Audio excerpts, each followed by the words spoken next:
নমস্কাৰ welcome to Nishan blogs. আজি আপোনালোকৰ মাজলৈ এটা মই ছায়েন্স ভিডিঅ' লৈ আহিছোঁ, কিন্তু ভিডিঅ'টো এজন ভাৰতীয় মহাকাশচাৰীৰ হয়।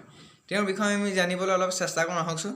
কোনো ধৰণৰ স্কিম নকৰাকৈ যাতে সম্পূৰ্ণ ভিডিঅ'টো চাই ব'লক আমি ভিডিঅ'টো আৰম্ভ কৰোঁ। ভাৰতীয় প্ৰথম মহাকাশচাৰী হৈছে ৰাকেশ শৰ্মা। 1949 চনৰ 13 জানুৱাৰীত পঞ্জাৱৰ পাটিয়ালাত জন্ম হয়। ভাৰতীয় বায়ুসেনাৰ স্কোৱাড্ৰন লিডাৰ আছিল ৰাকেশ শৰ্মা। 1984 চনৰ তেতিয়াৰ ভাৰতীয় মহাকাশ গৱেষণা প্ৰতিষ্ঠান আৰু ছোভিয়েট ইণ্টাৰ কছমছৰ এক ঐতিহাসিক যুটীয়া মহাকাশ অভিযানৰ বাবে বাছনি কৰা হয়। 1984 চনৰ 2 এপ্ৰিলত ছোভিয়েট ৰাছিয়াৰ সয়ুজ T-11 মহাকাশযানত আন দুজন ৰাছিয়াৰ মহাকাশচাৰীৰ সৈতে ৰাকেশ শৰ্মাৰ মহাকাশ অভিযানলৈ যায়।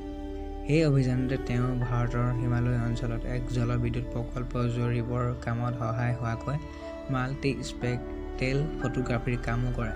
সেই সফল অভিযানৰ পৰা ঘূৰি অহাৰ পাছত তেওঁ ছোভিয়েট যুক্তৰাষ্ট্ৰৰ হিৰো অৱ ছোভিয়েট ইউনিয়ন সন্মান দিয়া হয়।